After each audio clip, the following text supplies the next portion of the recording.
Siempre cuando hablamos de planificación yo les digo, ¿con qué quieres planificar? Pues vamos a prepararlas para que cuando inicie ese embarazo, pues no vayan a tener ninguna complicación. Realmente es una infertilidad conyugal y tendríamos que entrar a evaluar, ¿será que realmente son infértiles?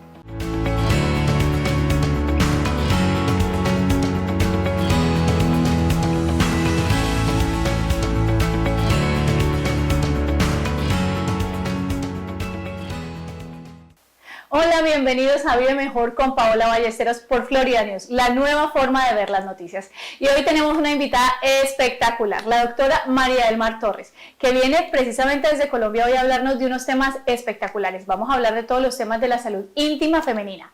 Ella es ginecóloga, especialista en tracto genital inferior y ella viene a hablarnos hoy precisamente de todos esos temas que nos interesan a quienes, pues a las mujeres, ¿por qué no? Así que quiero compartir con ellas en este día y les quiero presentar, doctora María del Mar, bienvenida, gracias por estar aquí. Hola, ¿cómo están todos? Primero, gracias a Florida News y a ti por esta invitación tan especial. Creo que hablar de las mujeres siempre será un gran placer y hoy pues no es la excepción. Bueno, hoy estamos muy complacidos de tener esta gran invitada porque la salud femenina siempre es una prioridad aquí en Vive Mejor por Florida News. Y queremos saber, doctora María del Mar, ¿cuáles son las preguntas más frecuentes o las consultas más frecuentes que hacemos las mujeres en la consulta ginecológica? Bueno, una de las preguntas que más vemos va a depender también de la edad de la paciente, ¿no? Si son pacientes más jóvenes, consultan por flujos, por dolor pélvico, pero cuando estamos hablando de pacientes un poco más adultas, estamos hablando básicamente de síntomas de la menopausia, incontinencia urinaria y claro está, en muchas ocasiones, muchas pacientes hablan de la disminución del deseo, cuáles son las pastas, medicamentos o recomendaciones para cuando llegue esa etapa de la menopausia, podernos preparar o ya estar listas para tener una buena etapa. Buenísimo saber eso, entonces vamos un poquito por partes porque es demasiada información yo creo, así que voy a empezar por pedacitos para que vamos entendiendo todos y la audiencia de qué se trata más o menos la salud íntima, genital, de todo lo que es ginecología para las mujeres. Entonces quiero preguntarle, ¿qué edad podemos decir que las mujeres más jovencitas deben empezar a consultar? Hidratante vaginal para sequedad y estrechez, está libre de parabenos e hipoalergénico. Realmente deberían empezar a consultar antes de que les venga la menstruación. Siempre esperamos como ese momento en que ya les vino, pero no. La idea es que sea antes, que es más o menos entre los 9 y los 11 años, es la etapa ideal para hablarles no solamente de la menstruación, sino también de las infecciones de transmisión íntima y también, claro está, del cuidado que debemos tener con nuestro cuerpo, ¿no? Buenísimo saber eso. Entonces tenemos que decir que a la ginecóloga debemos ir las mujeres, no desde mujeres, sino siendo niñas muy pequeñitas. Entonces todas estas mamás somos llamadas a llevar a nuestras niñas desde muy pequeñas para que empiezan a conocer su cuerpo, a conocer esos cambios cuando ya empiezan a tener sus relaciones íntimas, pero también un poquito la planificación. ¿Es importante que enseñen también en la casa o eso es algo que directamente solamente los ginecólogos son los llamados a hacerlo? Bueno, Pau, realmente uno podría pensar que debe ser en la casa que se hace ese inicio, pero no podemos desconocer que existen unos criterios de elegibilidad que los tenemos nosotros los médicos o los ginecólogos para definir qué es lo mejor para esa paciente. Siempre cuando hablamos de planificación yo les digo, ¿con qué quieres planificar? ¿Te gustan más las inyecciones, más las pastas? Y ya con eso podemos definir si eso les sirve o no. Porque tú sabes cómo son las adolescentes, ¿no? Muchas veces quieren tomarse la misma pasta que se toma la amiga, que se toma la compañera de la universidad, pero no necesariamente le va a servir. Pero digamos que ya habiendo pasado esa etapa, cuando ya las mujeres entran al embarazo, por ejemplo, ¿qué tan temprano deberían empezar a consultar a un ginecólogo empezando ya una gestación? Realmente antes de que se embaracen, porque existe algo que se llama consulta preconcepcional y es ahí donde nosotros empezamos a decirle a las mujeres qué vitamina deben tener, cuáles son los cuidados y si de pronto tiene alguna patología de base, hablándola así como que sufran de tiroides, que sufran de la presión, pues vamos a prepararlas para que cuando inicie ese embarazo, pues no vayan a tener ninguna complicación, ni ellas ni su binomio, ¿no? Mamá e hijo. Bueno, entonces ya estas chicas que están queriendo concebir, consultan y luego continúan en, digamos, en la consulta normal y natural. Porque hoy en día tenemos un número muy alto de mujeres que tienen problemas para embarazarse, tenemos mucha infertilidad. ¿A qué debemos eso?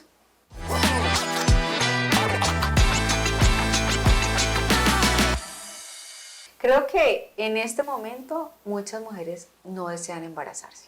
Y eso es un tema que podríamos tratar en otro momento si ustedes me vuelven a invitar. Claro está. Claro que Pero sí. digamos que cuando hablamos de esas mujeres que se tildan o se les pone ese rótulo de infértiles, realmente es una infertilidad conyugal y tendríamos que entrar a evaluar, ¿será que realmente son infértiles? ¿O será que es el compañero que de pronto en algún momento tiene algún problema con su espermograma?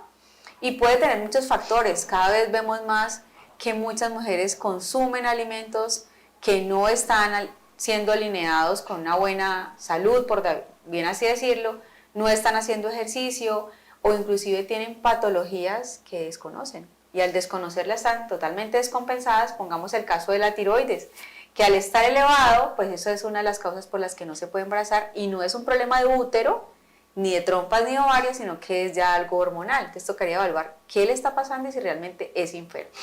Sí, hablamos de las causas de infertilidad, bueno, que ese es un tema de verdad que, como decías, da para un programa entero, pero digamos de las cosas generales, de las patologías generales que se encuentran asociadas eventualmente a la infertilidad es el virus del papiloma humano.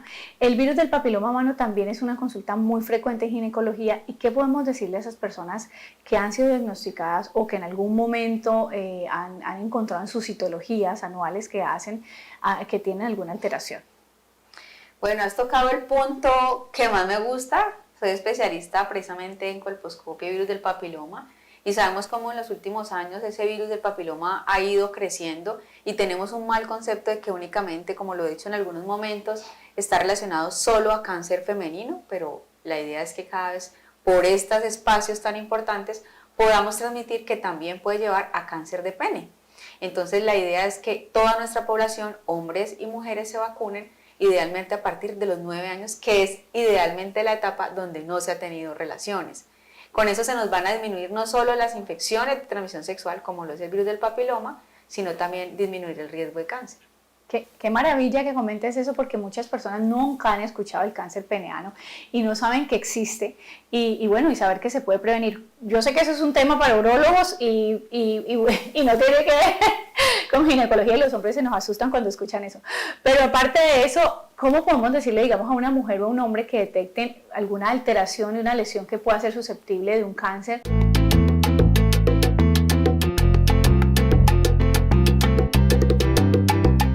Muchas veces, tanto en mujeres como en hombres, pueden aparecer a veces lesiones, no solamente en el glande del pene y la vulva, sino alrededor, o sea, en la región del pubis, por bien así decirlo, y eso le llamamos condilomas. Sería una de las cosas que tenemos que estar como muy en alerta, pero haciéndose la citología que tú decías al inicio. La citología también va a ser clave, y si es en pacientes menores de 30 años, obviamente la citología. Entonces tenemos como cómo prevenirlo, ¿no? Cómo prevenir que no aparezca ese cáncer o tanto de vulva, vagina, cervix o en el hombre cáncer de pene. Sería 1, asistir a sus controles médicos. 2, conocer su cuerpo. Por eso deberían asistir desde los 9 años también a sus consultas con su urólogo y su ginecólogo. Y también poniéndose la vacuna del virus del papiloma y haciéndose citología y tipificación del virus. Y ahora me encanta porque no solamente la doctora María del Mar Torres es ginecóloga, especialista en tracto genital inferior, en colposcopia, sino que también ella es docente, educadora, directora del programa de una importante y prestigiosa universidad en Cali, Colombia. Y entonces hablemos de la educación y la prevención, que como docente es maravilloso, porque a mí ese es el tema que más me encanta, la educación y la prevención. ¿Cómo, cada cuánto las mujeres deben tener, digamos, en el chip de la cabecita, que eso tiene que ser que uno, cualquier mujer le pregunte y lo tenga claro, cada cuánto y a partir de qué edad las mujeres deben hacerse la citología? Bueno, digamos que como educadora es un reto, ¿no? Porque educar estudiantes pues puede ser más fácil que educar hasta personas más adultas. Pero si hablamos de términos de que lo debo de tener allí como mi nombre, como mi cédula, que me lo debo de tener allí al pie de la letra, las mujeres deben hacerse la citología a partir de los 25 años o una vez después de haber tenido 3 años después de su primera relación y hasta los 69 años sería la citología. Bueno, la citología es un método de tamizaje, entonces realmente no hace diagnóstico, pero es quien nos va a definir si puede haber algo allí. Entonces, con citología, desde los 25, como lo decía ahora, hasta los 69, pero si ya tienes 30, la idea es que aparte de la citología te hagas el examen del virus del papiloma. Y la pregunta es siempre como, ¿cuándo consultar si yo tengo citología alterada? qué alteración tiene la citología. Ya, entonces porque muchas decir... veces decimos inflamación, ¿eso es alteración? Depende, porque si el examen físico está normal y no hay patologías de base, podríamos inclusive esperar un año para repetir la citología, o si tiene más de 30, hacer el examen de tipificación del virus del papiloma. Pero inmediatamente tenga ese resultado alterado, que para la persona o para la enfermera o para quien le entregue el resultado está mal, deberá consultar. Naturalmente, entonces inmediatamente. Bueno, perfecto. Pasemos a un tema que las mujeres siempre nos mortifica cuando nos estamos acercando allí o cuando ya estamos allí, la menopausia. Pues, ¿en qué momento una mujer tiene que ir a la ginecóloga a hablar de este tema? Hay una frase que yo siempre repito muchas veces cuando estamos haciendo talleres o cuando estoy dando las clases, es que nosotros vamos a vivir la mitad y más de nuestra vida en la menopausia y debe ser la época más linda. No hay riesgo de embarazo, vamos a estar más tranquilos, digamos, económicamente, más estables hasta emocionalmente, pero a veces no nos preparamos para esa etapa. Y lo hablábamos ahora, ¿no? Muy fácilmente nos preparamos para un embarazo, inclusive hacemos hasta un baby shower y todo, pero cuando llega el momento de la menopausia, como que, ¿cómo la asumo? Entonces sí hay que prepararse, y no es a los 45 o a los 50, sino que desde muy temprano, con ejercicio, con pesas, porque recuerden que la masa muscular es muy importante para la paciente que está en esa etapa, y toda la alimentación y los complementos que pudiera llegar a tener con esa dieta, ¿no? Una dieta basada posiblemente en pescado blanco, en salmón, en frutas, con una disminución de los azúcares refinados, con las cantidades de grasas que muchas veces consumimos y no nos damos cuenta. Ok, y una pregunta que me hizo específicamente alguien recientemente con respecto a la menopausia y la osteoporosis. Muchas mujeres empiezan a sufrir osteoporosis en este periodo de la menopausia. ¿Cuáles son las recomendaciones generales que podemos hacer para prevenir que en este estado empiece a haber más osteoporosis entre las mujeres?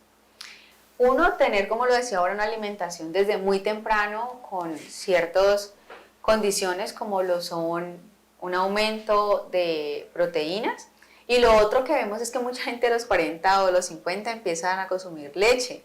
Realmente no nos va a suplir todo lo que necesitamos para que no nos dé osteoporosis, entonces deberíamos desde más o menos 35, 40 años empezar a tomar calcio, y de nada me sirve tomar calcio si yo no sé cómo está mi vitamina D, porque yo siempre lo asemejo como cuando tú tienes una casa y tienes un ladrillo pero no tienes pintura, entonces se ve bien, pero entonces digamos que el ladrillo va a ser el calcio y la pintura es la vitamina D. Necesitas que estén juntos.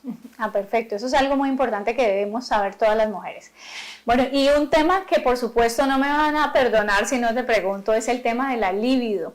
Es el tema de que las mujeres empiezan a pasar diferentes etapas de la vida, no necesariamente en la menopausia, pero también empieza a haber una disminución en el deseo sexual, por a veces condiciones clínicas, a veces por situaciones emocionales. Cuando uno va donde la doctora María del Mar Torres a su consulta y le dice, doctora, tengo disminuida la libido, ¿cómo empiezas a manejar esas pacientes? Hidratante vaginal para sequedad y estrechez. Está libre de parabenos e hipoalergénico. Wow, o sea, es la pregunta del millón, porque muchas mujeres como que preguntan, doctora, deme algo para que esto se active, o sea, como si fuera un botón, ¿no? Pero cuando llegan al consultorio, lo primero que yo hago es revisar qué ha pasado durante toda su vida, cómo está su relación, y no solamente la parte íntima, sino esa relación que tiene con su pareja, cómo es la comunicación, con quién está durmiendo esa mamá en el cuarto, si hay algo más que le esté generando angustia, si hay dolor con la relación, porque a veces siempre la libido la relacionamos con disminución del deseo, como viene su definición, pero muchas veces no es que le falte hormonas. Y siempre es como que menopausia igual a disminución de la libido, pero cuando vemos son muchos pacientes muy jóvenes que no están cursando con la menopausia, que están teniendo esa sintomatología. Entonces, ¿será que no estás lubricando bien? ¿Será que existe la posibilidad de que algunos alimentos o inclusive algunos medicamentos como los antidepresivos, algunos antibióticos, estén llevando a que haya esa disminución del deseo, hasta inclusive, Pau, los anticonceptivos? Increíble, wow. Es algo que a veces las mujeres no pensamos, siempre lo asociamos directamente con la lubricación. Siempre pensamos que la lubricación de pronto es una de las mayores responsables de esa disminución o es que la disminución del deseo me disminuye la lubricación o cómo realmente funciona esa relación entre esas dos cosas. ¿Qué podemos decirle a las personas con respecto a eso? Una persona podría llegar a tener deseo y realmente no lubricar, y una persona puede lubricar, o sea, es como inverso, ¿cierto? Pero la recomendación es que todo vaya junto, porque si tú tienes deseo pero no lubricas, aparte de que lubriques, debes usar lubricante, ¿no? Que eso siempre lo decimos.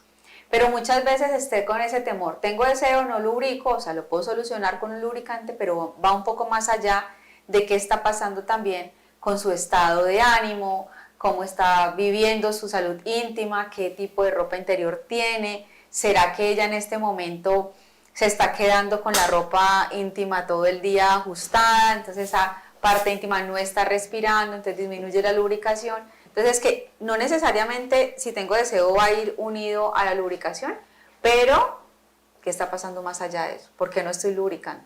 ¿Qué pasa con mi historia clínica? ¿Qué está pasando con mi vida en el día a día? Que no estoy llegando a tener una buena lubricación. Y si no está funcionando bien, puedo usar un lubricante o hacer uso de algún tipo de estrategia, por bien así decirlo, donde podría llegar a alcanzar una máxima lubricación. Con respecto al tema de los lubricantes y del uso de lubricantes, hay muchas creencias y hay muchos productos que las personas usan para la lubricación, pero he escuchado que hay momentos que utilizan sustancias que definitivamente en vez de ayudar pueden perjudicar no solamente la flora íntima de la pareja, sino que también pueden causar algunos daños mayores. ¿Qué podemos decirles a estas personas con respecto a eso? Yo creo que el ser humano es demasiado, tiene mucha iniciativa, ¿no? Entonces, y también mucha desinformación. Entonces muchas veces usamos vaselina, se usa la saliva, inclusive usan productos de la casa para esa lubricación. Y cuando llegan al consultorio, pues realmente es una zona íntima totalmente maltratada, una zona íntima seca, que al depilarse empeora, que al ir a la playa empeora, o inclusive en los estados donde hay estaciones, pues en el extremo, en el verano o en el invierno, pues eso empeora. Entonces, ¿cómo debo yo ayudarme? Usar un lubricante que sea a base de agua, o sea, neutro, que sea libre de parabenos, no solamente por la relación que puede tener con los pacientes que han tenido procesos oncológicos, sino también prever que no tengamos pacientes, digamos, de una manera venidera con ese tipo de patologías, entonces disminuimos el riesgo y claro está, pues buscar que tenga un aloe, que tenga algo que nos permita también hidratar, ¿no? Inclusive quiero aportar algo más, porque siempre se nos olvida y yo le recalco mucho a los pacientes, hasta la puesta de una copa, hasta la puesta de un tampón, debería de incluirse un lubricante. Hay algo que has tocado en la conversación que me parece muy importante y es un tema que a veces se suele olvidar, y es el tema de las pacientes o las mujeres oncológicas que están en tratamiento de quimioterapia, de radioterapia, de inmunoterapia, y que son personas que pensamos a veces de pronto que no están teniendo vida íntima y como que automáticamente pensamos que porque está teniendo una condición crónica, una patología crónica que está en tratamiento, como que nos olvidamos de su sexualidad como sociedad, como comunidad y como personal médico. ¿Cómo poder poner ese tema en la mesa cuando las pacientes están en estos tratamientos? Parece que anuláramos a las pacientes que están en procesos oncológicos y nos dedicáramos solamente a ver esa parte de radioterapia, quimio, como bien lo decías ahora. ¿Qué hay más allá? Puede estar viviendo ese proceso, pero tiene deseo. Y posiblemente tiene pareja. Y si no tiene, posiblemente ella puede tocar su cuerpo. Entonces, no olvidarnos de la importancia de desmitificar que un paciente oncológico, o no solamente oncológico, hablemos de los pacientes con, digamos que están en alguna condición de discapacidad, ¿no? Porque muchas veces no se toca el tema. Siempre se habla como si está haciendo terapia de lenguaje, si está haciendo terapia física. ¿Y dónde queda la parte sexual? Sí. Ese es un tema que hoy en día se ha ido, digamos, poniendo más sobre la mesa, el tema de la vida íntima, de la sexualidad, como parte, digamos, como parte de un complemento, de un total, ¿cierto?, del ser sano. ¿Cuáles son las preguntas más inusuales o las más curiosas desde el punto de vista de sexualidad que has escuchado en tu consultorio? Uy, no, son muchas. Pero digamos una así que es como que la que se te viene a la cabeza. Creo que muchas pacientes tienen muchos miedos cuando se habla de dispositivos sexuales, porque tienen como en su cabeza que el dispositivo sexual es igual a pornografía.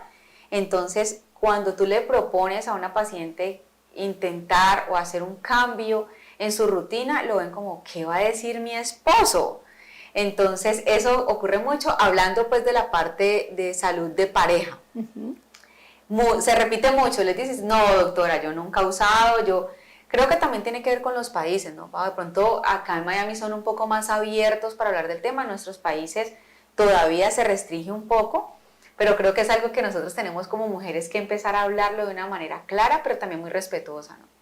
Sí, naturalmente, es un tema que hay que seguir trayendo a la mesa, hay un tema que hay que seguir hablando porque es muy importante que las personas se empoderen de su sexualidad también y de su vida íntima, y pienso que hablándolo de una forma más natural y también un poco clínica, porque muchas veces uno de los temas que a mí me ha parecido más increíbles o impactantes, podemos decir, es que la lubricación íntima está directamente relacionada con la salud cardiovascular, por ejemplo.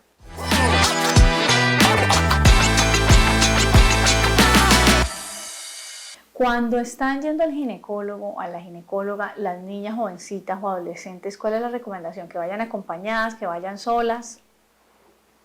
Tenemos una ley de las personas que son menores de edad, deberán asistir acompañadas.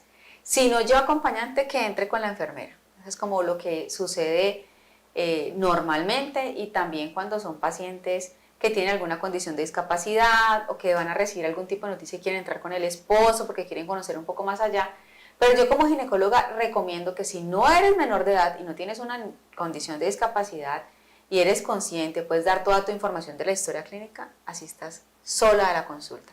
Hay preguntas que son demasiado personales y que para nosotros como ginecólogos es vital hacerlos, que posiblemente con tu pareja no va a ser tan fácil que tú respondas, porque yo como ginecóloga las voy a hacer. Ajá. El problema va a ser si tú vas a responder lo que yo espero que respondas para poder ayudarte. Entonces, basados en eso, la pregunta del millón es, ¿la recomendación es ir al ginecólogo en pareja o es ir al ginecólogo solo? ¿Cómo viene siendo ahí la recomendación? Yo creo que solo.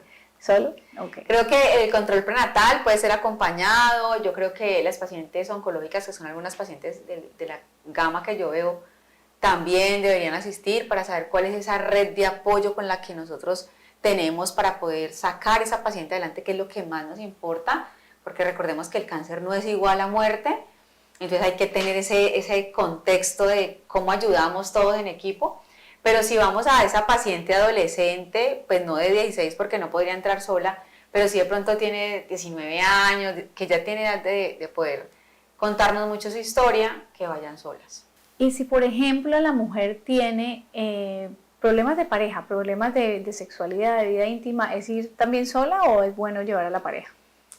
Yo creo que la primera consulta es sola, porque muchas veces la paciente se cohíbe y creo que lo pueden vivir muchas mujeres que están aquí escuchando y se van a sentir muy identificadas, y es que muchas veces hacen lo que el esposo desea o dicen lo que el esposo desea escuchar. Entonces muchas veces dicen, doctora, yo no quiero, un ejemplo, ¿no? No quiero tener más hijos, ya tengo 3, pero tengo una pareja nueva y quiero hijos. Mi pregunta es, ¿tú quieres? Y ella, yo no quiero, pero él sí. Entonces esa también es una invitación a que nosotros como mujeres aprendamos a decir sí o no cuando lo queramos, porque a veces también esa es una forma de abuso. ¿Cómo estamos empoderando desde las consultas hoy en día a las mujeres en ginecología? Hablar más temprano del tema. Creo que cuando nos tocó a nosotras, hablamos en la universidad, y cuando hicimos medicina pues más, de pronto alguien en la familia era un poco más experimentado y nos tocaba el tema, pero no era tan amplio como se toca ahora. Tenemos ya a la mano inteligencia artificial, los teléfonos, los smartphones, entonces de cierta manera ha traído mucha información que a veces no es tan buena información para ellos y terminan empoderándose de una manera no adecuada. Entonces lo primero que estamos haciendo es hablar claro, respetuoso, desde muy temprano, pero sobre el cuidado del cuerpo. Si yo cuido mi cuerpo, pues va a ser muy fácil que yo sepa cuándo planificar, que no se me olvide la pasta, que asista al control, que me tome la citología, porque yo amo mi cuerpo. No estoy obligada a planificar, es porque yo quiero cuidar mi cuerpo, porque no es el momento de yo embarazarme o es el momento de yo no usar condón, entonces creo que es eso. Y ese es un tema que nos ha traído hoy en día mucho a las mujeres a reflexionar, todo el tema del empoderamiento femenino, que las mujeres hoy en día queremos saber más información. Y sabemos que dentro de los muchos roles que tienes como ginecóloga está la compañía Palimar, que crearon para empoderar a las mujeres y la educación. Háblanos un poquitico de esa compañía. Bueno, Palimar yo digo que es una experiencia, ¿no? Y es un sentir que fue creciendo con mis pacientes en la consulta y que después se pudo extrapolar a mi grupo pues muy cercano de amigas, y después decidimos conformar ya una compañía dedicada no solamente a ofrecer servicios en salud íntima y de empoderar a las mujeres y de reconocernos y de apoyarnos y de una gran red de apoyo, sino también de tener productos que mejoran esa salud íntima. ¿Y cómo ha sido la receptividad de la población, de las mujeres? Ha sido que me he quedado sin palabras, porque cuando empezamos y hablábamos del tema decíamos, sí, es un gran tema, pero cuando dimos la primera charla nos dimos cuenta, wow, qué cantidad de mujeres que desconocen el cuerpo, que no se hacen exámenes, que viven eso que vivo yo como mujer, pero también como ginecóloga, y también por la etapa que posiblemente uno va viviendo, la del embarazo, la de la menopausia, están viviendo lo mismo, pero la de al lado también está viviendo lo mismo, y ella me puede ayudar a mí y yo le puedo ayudar a otra. Ha sido una gran experiencia, hemos ido agrandando la compañía y agrandándola en cuanto a servicios y productos, y también haciendo muchos eventos que cada vez somos más mujeres empoderadas por Palimar. Maravilloso. Y estábamos dejando en deuda un tema que es súper importante para nosotras, la incontinencia. Se me estaba quedando por fuera el tema de la incontinencia urinaria, que es un tema que siempre me preguntan, que quieren saber más información.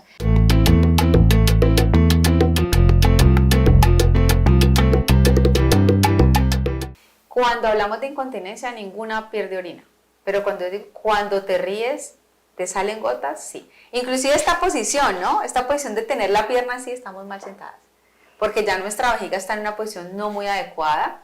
El peso inclusive está pues muy relacionado con que en algún momento pudiéramos llegar a tener incontinencia, el número de hijos, el estar mucho tiempo de pie, usar tacones, el no hacer ejercicio. Y cuando hablo de ejercicio no es solamente caminar, muchas veces cuando se hace ejercicio de impacto favorece a la pérdida de incontinencia.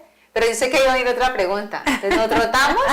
No, sí se debe trotar, pero se debe también fortalecer el piso pélvico haciendo ejercicios hipopresivos. Bueno, y ahora que me dices eso, me hace pensar en el otro tema, que estamos hablando de ejercicio, estamos súper fit, últimamente todos estamos en la onda del ejercicio, que me parece maravilloso, pero entonces estamos haciendo muchos ejercicios hiperpresivos, muchos ejercicios de mucha presión, levantamos mucho peso, y entonces eso tampoco le hace tanto bien a la vejiga. ¿Qué hacen las personas que son muy juiciosas, que van al gimnasio, que levantan mucho peso? ¿Qué hacen esas mujeres para cuidar su salud de la vejiga? Bueno, uno, tener una diuresis con horario, estar siempre sabiendo en qué momento deben ir al baño, en qué momento deben orinar. Otra, ser conscientes del uso de la ropa tan ajustada y el tipo de calzado. Los tenis también son vitales para eso. No hacer ejercicio con más del peso de cada persona, por eso algunos ejercicios de CrossFit podrán ser buenos pero dirigidos. Y hacer ejercicios hipopresivos, que básicamente son, para que nos entendamos un poquito, es como los ejercicios que hacemos cuando hacemos yoga, que llevamos como todo el aire hacia los pulmones y lo vamos subiendo, es más o menos así. Y en algunas ocasiones muchas mujeres usan faja intentando mejorar esos músculos del abdomen, pero empeoran el piso pélvico precisamente por las presiones que se alteran. Es como sentarse bien, hacer musculación. Bueno, maravillosa información que nos has traído hoy. De verdad que estamos con mucha alegría de haberte tenido hoy aquí en los estudios de Florida News, la nueva forma de ver las noticias. ¿Dónde puede seguirnos toda nuestra audiencia en tus redes sociales? ¿Dónde pueden seguirte? ¿Dónde te encuentran? Bueno, no, primero muy complacida, como lo dije al inicio. Muchísimas gracias por esta invitación. Diría sí 1000 veces, porque Florida News ha traído un aire para todos con unas noticias muy claras. Gracias a ti por la invitación. Me pueden encontrar en mis redes sociales como DRA Mar Torres, también como Palimar Fem, Y obviamente están el resto de formas que me pueden encontrar. Estoy en Cali en el consultorio y estoy en Unicáncer Cali. Y pues como decía bien Paola, soy docente de universidad, entonces también algunas universidades podrán ubicarme. Bueno, muchísimas gracias de nuevo por estar aquí y esperamos que toda esta información haya sido muy valiosa para ustedes con una invitada muy especial. Síganos en nuestras redes de Florida News, en YouTube, sigan nuestro canal, en todas las redes, en Facebook, en Instagram, estamos en todas partes. Lo más importante es que siempre nos sigan porque Florida News es la nueva forma de ver las noticias.